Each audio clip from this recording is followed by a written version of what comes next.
Hi నమస్తే welcome to red TV. నేను మీ ప్రత్యూష. ఈరోజు మన ముందు ఒక బ్యూటిఫుల్ గెస్ట్ ఉన్నారనమాట. ఎవరో కాదు, మోటివేషనల్ స్పీకర్, లాంగ్వేజ్ ట్రైనర్ విజయ బంగారు గారు మనతో ఉన్నారు. మ్యామ్తో మాట్లాడి మరిన్ని విషయాలు తెలుసుకుందాం. Hi ma'am. హాయ్ ప్రత్యూష, ఎలా ఉన్నారు? చాలా బాగున్నాను. మీరు ఎలా ఉన్నారు? చాలా బాగున్నానమ్మా, థ్యాంక్ యూ. మ్యామ్, అసలు ఈ మధ్య కాలంలో మనం చూసినట్లయితే చిన్న ఏజ్ నుంచి కూడా అసలు ఏజ్తో సంబంధం లేకుండా సోషల్ మీడియాలో చూసి చాటింగ్ పేరుతో జస్ట్ వాళ్ళు ముక్కు మూకలు కూడా తెలియాల్సిన అవసరం లేదు. జస్ట్ ఎవరో పరిచయం అయ్యారు, చాటింగ్ చేసుకోవడం, లవ్ చేసుకోవడం, అసలు ఎవరో ఇంతవరకు కూడా పరిచయం కాని వ్యక్తితోని ఇంట్లో ఒప్పించుకోకుండా లేచిపోయి పెళ్లి చేసుకోవడం అవన్నీ చూస్తున్నాం. దాని తర్వాత వాళ్ళు చాలా పర్యవసానం ఎదుర్కొంటున్నారు. ఇలాంటి పిల్లలకి, ఇలాంటి లవ్ చేసి ఇబ్బందులు పడే పిల్లలకి వాళ్ళ తల్లిదండ్రులు వాళ్ళ ఫ్యూచర్ ఎదుర్కొనే పరిణామాల గురించి ఏ విధంగా గైడెన్స్ ఇస్తే వాళ్ళు ఇలాంటి పనుల నుంచి బయటకు వచ్చే అవకాశం ఉంది అంటారు? అంటే సారీ టు కరెక్ట్ యూ, పిల్లలే కాదండి, పెళ్ళయ్యి పిల్లలు ఉన్న వాళ్ళు కూడా ఈ పిచ్చిలా పడిపోయి వెళ్ళిపోతున్నారు. అవును.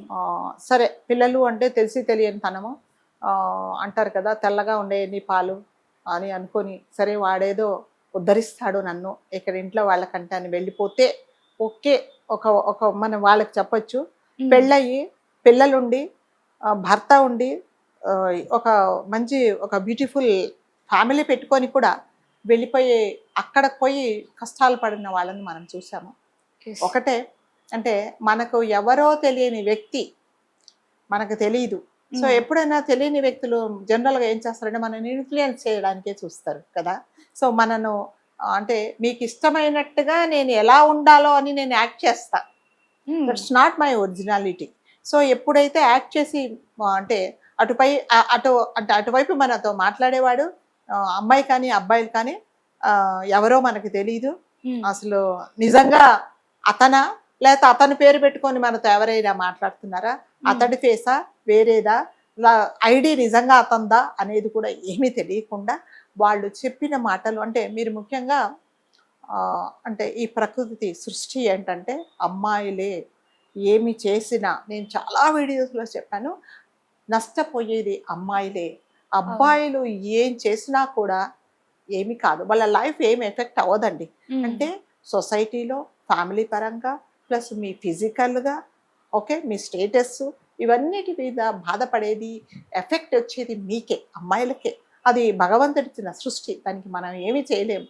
కాబట్టి అమ్మాయిలు మరి ముఖ్యంగా ఇటువంటి విషయాలలో చాలా జాగ్రత్తగా ఉండాలండి. ఎవరిని పడితే వాళ్ళని నమ్మకూడదు. మగవాళ్ళు ఎంతసేపు వచ్చి ఆడవాళ్లను అట్రాక్ట్ చేయడానికి, వాళ్ళను వాళ్ళ స్వాధీనం చేసుకోవడానికే ట్రై చేస్తారే తప్ప నిజంగా నిజంగా మనస్ఫూర్తిగా ఇష్టపడిన వాడు ఎప్పుడు నీ తల్లిదండ్రులకు చెప్పకుండా వచ్చేయమని చెప్పడు. చెప్తాడా? చెప్పడు. నిజంగానే ఒక అబ్బాయికి అమ్మాయి అంటే ఇష్టం ఉంటే ఫస్ట్ ఆఫ్ ఆల్ ఏం చెప్తాడంటే, అమ్మాయి ఒకవేళ చిన్నతనంలో అతడికంటే చిన్నదయ్యి ఒకవేళ తొందరతనంలో నేను వస్తానంటే అది పద్ధతి కాదు, నువ్వు ఉండు, నేను వచ్చి మాట్లాడతాను, మన ఇద్దరం లైఫ్లో సెటిల్ అవుదాము, అమ్మను నాన్నను ఒప్పించుకుందాం, వాళ్ళకు ఒక మాట చెప్దాము అని ఎవరైతే చెప్తాడో వాడు నిజంగానే మంచివాడని అర్థం. ఎప్పుడైతే నువ్వు వచ్చేసేయి, ఇంకొక పాట ఏంటంటే నీ దగ్గర ఏమైనా డబ్బులు ఉంటే తీసుకొని వచ్చేసేయి అని ఎప్పుడైతే చెప్తాడో నీకు అప్పుడే తెలిసిపోవాలి కదా. అంటే ఇదివరకు మా కాలంలో మాకు నిజంగా పెళ్ళయ్యేదాకా అసలు ఏమిటో మాకేమీ XYZలు మాకేమీ తెలియదు. సో ఇప్పుడు అక్కర్లేదు, అందరికీ అన్నీ తెలిసిపోతున్నాయి. ఇది ఓపెన్ బుక్ అయిపోయింది.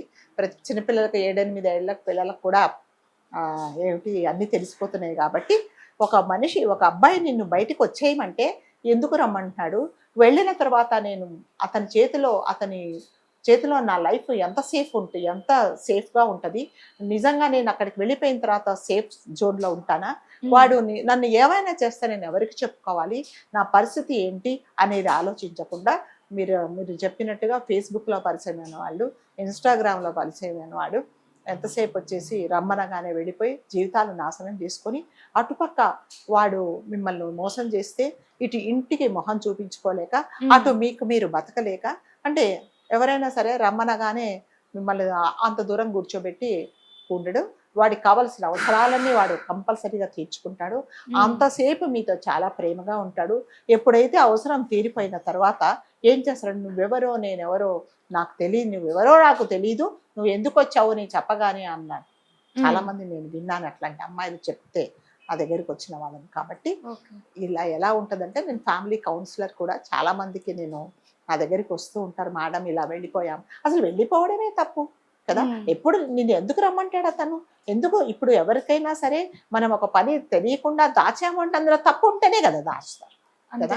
లేకపోతే ఎందుకు దాచుతావు? వాడు ఎందుకు నీకు తల్లిదండ్రులకు చెప్పకుండా వచ్చేయమన్నప్పుడన్నా మనకి మైండ్ పనిచేయాలి కదా.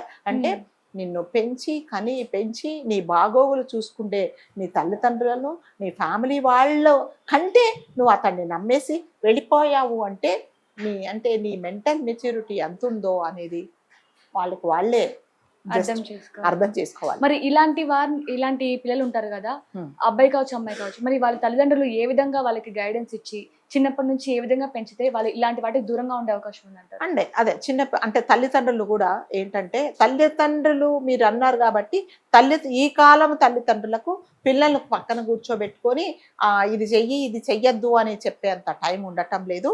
అంటే వాళ్ళ వృత్తిపరంగా కానీ, లేకపోతే వాళ్ళకుండే సర్కిల్లో, వాళ్ళ ఫ్రెండ్ సర్కిల్లో బిజీ అయిపోయి నా పిల్లలు ఏం చేసినా కూడా నాకు సంబంధం లేదు అనే కొంతమంది తల్లిదండ్రులు కూడా ఉంటున్నారు. కాబట్టి ప్రతి ఒక్క తల్లిదండ్రి ఫస్ట్ నీ ఇంటిని చక్కదిద్దుకొని, నీ పిల్లల్ని చక్కదిద్దుకొని, నీ సంసారం బాగున్న తర్వాతే బయట పనులు చూసుకోవాలి తప్ప, నీ పిల్లలు ఏమైపోతున్నారో తెలీదు, ఎటు పోతున్నారో తెలీదు, ఏం పని చేస్తున్నారో తెలీదు, చదువుకుంటున్నారా లేకపోతే పుస్తకాల మధ్యలో అదేమిటి వేరే చేస్తున్నారా, వేరే యూట్యూబ్లలో ఏం చూస్తున్నారు అనేది కూడా ఎవరు పట్టించుకోవటం లేదు. ఎందుకంటే తల్లిదండ్రులకు ఇది వరకు చెప్పినట్టుగా టైం ఉండటం లేదు. ఒకటి ఏంటంటే, మా పిల్లలు చాలా మంచివాళ్ళు. ఇంకొకటి, కొంతమంది తల్లిదండ్రులు మరి ముఖ్యంగా నేను చూశాను, వాళ్ళ పిల్లల గురించి ఏదైనా చెడుగా చెప్తే వీళ్ళు అస్సలు దాన్ని యాక్సెప్ట్ చేయరు. లేదండి మా పిల్లలు చాలా మంచి వాళ్ళండి, మీరు ఎవరిని చూసి మీరు ఓర్చుకోలేక అంటున్నారు అని అంటున్నారు. కానీ అంటే ఒకరు చెప్తే ఓకే, ఇద్దరు చెప్తే ఓకే, అలా 4-5 మీ పిల్లల గురించి ఏమైనా కంప్లైంట్ చేస్తే మీరు ఒకసారి క్రాస్ చెక్ చేసుకోండి. నిజంగా ఏమన్నా మన పిల్లల వైపు కూడా నుంచి కూడా ఏమన్నా తప్పు ఉందా అని కూడా కరెక్ట్ చేసుకోకుండా, ఎంతసేపు నా పిల్లలు కరెక్ట్ అంటే పిల్లలు మరి ముఖ్యంగా తల్లిదండ్రుల దగ్గర ఉన్నప్పుడు ఒకలాగా ఉంటారు, బయటికి వెళ్ళినప్పుడు ఒకలాగా ఉంటారు, ఫ్రెండ్స్తో ఉన్నప్పుడు ఒకలాగా ఉంటారు. కరెక్టా కదా? ఇది కూడా అదే కదా. మీ అమ్మ నాన్న దగ్గర ఉన్నట్టుగా మీ ఫ్రెండ్స్తో ఉన్నప్పుడు ఉంటారా? ఉండరు. ఎందుకంటే మీరు ఎంతసేపు వచ్చి నా పిల్లలు మా ఇంట్లో బాగుంటారు ఉంటారు, ఎస్ కరెక్ట్. కానీ బయటికి వెళ్ళిన తర్వాత వాళ్ళు ఎలా ఉంటున్నారని మీకు తెలియదు. దేని మీద వాళ్ళు ఇన్ఫ్లుయెన్స్ అవుతున్నారు, వాళ్ళ నిజ స్వరూపం ఏంటి అనేది తెలియట్లేదు వాళ్ళకి. సో నేను మీకు తెలుసు, లాంగ్వేజ్ ట్రైనర్ కూడా. నేను ఒక అబ్బాయికి క్లాసెస్ చెప్తాను, ఇంగ్లీష్ క్లాస్ చెప్తాను. అబ్బాయి వాళ్ళ ఫాదరు మదర్ చాలా బిజీగా ఉంటారు. ఆ కుర్రాడు చెప్తాడనమాట, మరి ఏంటి నువ్వు సరిగ్గా చదువుకోవట్లేదు అంటే, మా అమ్మ నాన్న ఎప్పుడు బిజీగా ఉంటారు మేడం, రాత్రిపూట నేను ఎప్పుడు వస్తానో తెలియదు, ఎప్పుడు వెళ్తానో కూడా తెలియదు, వాళ్ళు అంతా బిజీగా ఉంటారు, నన్ను గురించి వాళ్ళు పట్టించుకోరు మేడం, చదువుకున్నా ఒకటే చదువుకోకున్నా ఒకటే, మాకు చాలా ఆస్తిపాస్తులు ఉన్నాయి అని చెప్తాడు అనమాట. అంటే వాళ్ళు ఒకటి ఫిక్స్ అయిపోయారు. ఎందుకంటే పిల్లలు ఏం చేస్తున్నారో వాళ్ళను చెక్ చేసుకొని, వాళ్ళని పక్కన కూర్చోబెట్టుకొని బాగోగులు చెప్పి ఇది చెడు ఇది మంచి అని చెప్పే అంత టైము, తీరిక, ఓపిక తల్లిదండ్రులకు ఉండటం లేదు. ఏమంటే బిజీ, ఎస్ బిజీ. ఎప్పుడు బిజీ? నువ్వు దేనికి బిజీగా ఉంటున్నావు? నీ ఫ్యామిలీ కోసమే కదా. నువ్వు ఇవాళ 24 గంటలు బయటకు వెళ్ళి సంపాదిస్తున్నావు, బయట ఏదన్నా పని చేస్తున్నావు నీ ఫ్యామిలీ కోసం, నీ భార్య పిల్లల కోసం.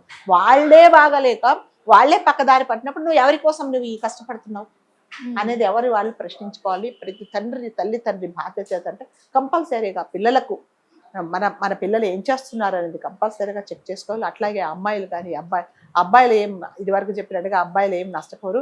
అమ్మాయిలు ప్రతి ఒక్కరిని కనిపించిన వాళ్ళందరినీ నమ్మేస్తే మీ జీవితాలే నాశనం అయిపోతాయి. సో ఇవాళ మీరు ఒకసారి ఒక మచ్చ పడింది అంటే దాన్ని మీరు మళ్ళీ చెరిపేసుకోవడానికి ఎంతో కష్టపడాల్సి వస్తుంది. ఒక తప్పు చేస్తే దాన్ని మనము సరిదిద్దుకోవడానికి చాలా కష్టం. కాబట్టి ప్రతి ఒక్కరిని నమ్మకండి. సో అంటే మీ ఇంట్లో వాళ్ళని ఫస్ట్ నమ్మండి. తల్లిదండ్రులు ఒకవేళ మంచి చెప్పే వాళ్ళు ఉంటే నా తల్లిదండ్రులు నా కోసం చెప్తున్నారు అని అనుకోండి. ఎప్పుడైనా సరే ఎవరైనా అబ్బాయిలు నువ్వు వచ్చేసాయి అన్నారు అంటే అట్లాంటి పని అస్సలు చేయకండి. అది అస్సలు మీ సేఫ్ కాదు. రేపొద్దున అంటే తల్లిదండ్రులకు చెప్పకుండా బయటికి వెళ్ళిపోయిన తర్వాత పాపం వాళ్లకు మనం ఏమిస్తున్నాము అంటే సొసైటీలో వాళ్ళు తలెత్తుకోలేక కొంతమంది తల్లిదండ్రులు సూసైడ్ చేసుకున్న వాళ్ళని కూడా నేను చూశానండి. కాబట్టి మనము తల్లిదండ్రుల రుణం తీర్చుకోవాలంటే వాళ్లకు తలవంపులు తెచ్చే పని దయచేసి పిల్లలు ఎవ్వరూ చేయకండి. నిజంగా ఆ కుర్రోడితో మీకు నిజంగా తనతో లైఫ్ లాంగ్ జర్నీ చేయాలనుకుంటే అతన్ని ధైర్యంగా ఇంటికి రమ్మని చెప్పండి, తల్లిదండ్రులతో మాట్లాడండి. తల్లిదండ్రులు బాబు మీరు సెటిల్ అయిన తర్వాత పెళ్లి చేస్తాను అంటే హ్యాపీనే కదా. ఇప్పుడు దొంగతనంగా ఎన్ని రోజులని మీరు దొంగతనంగా పనులు చేస్తారు. మీరు హ్యాపీగా తల్లిదండ్రులు ఒప్పుకుంటే నిజంగా నాది ఆ సంతోషం వేరుగా ఉంటుందా? చెప్పకుండా వెళ్ళిపోయి పెళ్లి చేసుకొని వాడి మోజు తీర్చుకొని తర్వాత మిమ్మల్ని వదిలేస్తే బాగుంటుందా అనేది ఎవరికి వాళ్ళు ఆలోచించుకోవాల్సిందే. తల్లిదండ్రులు కూడా కాస్త బాధ్యతగా ఎస్ మీరు మీ లైఫ్ చాలా బిజీగా ఉంటుంది, 24 అవర్స్లో 26 అవర్స్ కూడా బిజీగా ఉన్నామని చెప్పే వాళ్ళు ఉంటారు. కానీ మీ ఫ్యామిలీ అనేది ఇంపార్టెంట్. మీ ఫ్యామిలీ బాగురు అంటారు కదా, ఒక ఇంట గెలిచి రచ్చ గెలవాలి. నువ్వు ఇంట్లో అంతా గందరగోళం పెట్టుకొని బయటికి వెళ్ళేసి చేస్తే అందులో ఏమి ఐడెంటిఫికేషన్ ఉండదు. అది మీ ఫ్యామిలీని మీరే పోగొట్టుకున్నట్టు. కాబట్టి ప్రతి తల్లిదండ్రి పిల్లల గురించి మాత్రం తప్పనిసరిగా కేర్ చేసుకోవాలి. నెక్స్ట్ డే మీరు బయట పని. మేడం ఇప్పుడు మీరు అన్నట్లే ఫస్ట్లో అన్నారు, మరి ఇప్పుడు మిడిల్లో కూడా అన్నారు. ఇప్పుడు ఇంట్లో చెప్పకుండా ఒక అబ్బాయిని నమ్మేసి గుడ్డిగా నమ్మేసి వెళ్ళిపోతారు, వెళ్ళి పెళ్లి చేసుకుంటారు. తీరా వాడికి మోసి తిరిపిన తర్వాత వాడు వదిలేసిన తర్వాత ఇలాంటి అమ్మాయిలు చాలా మంది మళ్ళీ తిరిగి వాళ్ళ పేరెంట్స్కి ఫేస్ చూపించుకోలేక చాలా మంది సూసైడ్ చేసుకుంటున్నారు. మరి అలాంటి అమ్మాయిలకి ఏమైనా కొన్ని సజెషన్స్ ఇస్తారా? అంటే వాళ్ళు స్ట్రాంగ్గా నిల్చోడానికి. అంటే సూసైడ్ చేసుకుండేది అని చెప్పాను నేను ఇదివరకు కొన్ని ఎపిసోడ్స్లో. ఇప్పుడు ఇంత వేరే స్టూడియోలో కూడా అదే చెప్పాను. ఏ సమస్యకు ఆత్మహత్య చేసుకోవడం అనేది దేనికి పరిష్కారం కాదు. సరే మీరు వెళ్ళిపోయారు, ఆడు మంచోడని వెళ్ళారు, అతడు ఇలా మోసం చేశాడు, తల్లిదండ్రుల దగ్గరికి రండి. అంటే తల్లిదండ్రులకు జనరల్గా గుణం ఏముంటుందంటే, ఒక తల్లిగా చెప్తున్నా, పిల్లలు ఏం తప్పు చేసినా కూడా కడుపులో పెట్టుకొని దగ్గర తీసుకునే గుణము అది తల్లిగా తండ్రిగా అది ఉంటుంది అనమాట. రేపొద్దున మీరు తల్లిదండ్రులు అయితే కూడా అదే చేస్తారు. కాబట్టి తల్లిదండ్రి ఎవరో ఉండొచ్చు, అట్లాగా ఆ తల్లిదండ్రుల దగ్గరికి రండి. మీ ప్రాణాలు మీరు తీసుకుంటే మీరే కాదు, మీ ఫ్యామిలీని, మిమ్మల్ని నమ్ముకొని ఉండే వాళ్ళను, మీరంటే ప్రాణం పెట్టే వాళ్ళను మీరు అందరూ బాధ పెట్టినట్టే. తప్పైందని రియలైజ్ అయినప్పుడు తల్లిదండ్రుల దగ్గరికి రండి. లేదు తల్లిదండ్రులు చాలా కఠినాత్ములు, నన్ను చేరదీయలేరు అంటే అతడితో ఎవరో అనామకుడితో మొహం తెలియని వాడితో బయటికి వెళ్ళినప్పుడు ఉన్నంత ధైర్యము నిజంగా మీకు మీరు ఒక్కరిగా ఉండి మీరు ధైర్యంగా బతకాలి అంతే. చాలా ఉండకపోతే చనిపోతే ఏది పరిష్కారం కాదు. రెండే మార్గాలు. బయటికి వెళ్ళిపోయాను, మా అమ్మ వాళ్ళకి తలవంపులు తెచ్చాను, సో నాకు నేను ప్రూవ్ చేసుకుంటాను, నేను ధైర్యంగా బతుకుతాను, ఈ తప్పు మళ్ళీ నేను జీవితంలో నేను చెయ్యను అని మీరు నిశ్చయించుకుని ధైర్యంగా బతకండి. లేదా తల్లిదండ్రి దగ్గరికి వచ్చి అమ్మ నా తప్పు అయిపోయింది, నేను ఇలా చేశాను అన్నప్పుడు తల్లిదండ్రి నాకు తెలిసి 99% దగ్గర తీసుకుంటాను. వీటన్నిటి జరగకుండా ఉండాలంటే ఫస్ట్ ఆఫ్ ఆల్ బయట వాళ్ళతో ఇన్ఫ్లుయెన్స్ అవ్వకండి. మీరు చాలా బాగా చెప్పారు మేడం. ఏదైతే ఈ మాట ఉందో, అంటే ఎవరో తెలియని వాడితో వెళ్ళిపోయేంత ధైర్యం చేసినప్పుడు తిరిగి తల్లిదండ్రులు చేసిన ధైర్యం కూడా ఉండాలి, లేదా బతకాలి, ధైర్యంగా బతకాలి అంతే కదా. వాడు మీకేం గ్యారంటీ కార్డు రాసివ్వాల కదా, నేను చూస్తాను అని. కాబట్టి అసలు బయటికి వెళ్ళడానికే మీరు ట్రై చేయకండి. వెళ్ళాల్సిన పరిస్థితి వస్తే ధైర్యంగా బతకండి. ప్రాణాలు తీసుకుంటే ఏమీ ఉండదండి దాంట్లో. మనము భగవంతుడు మనని ఈ ప్రపంచంలోకి పంపించింది, ఈ భూమి మీదకి పంపించింది బతకమని కాదు, చంపమని, చచ్చిపోమని బతకల. సో మనకు బతికే అర్హతే ఉంది, చనిపోయే అర్హత, బలవంతంగా చనిపోయే హక్కు ఎవరికీ లేదు. Thank you so much.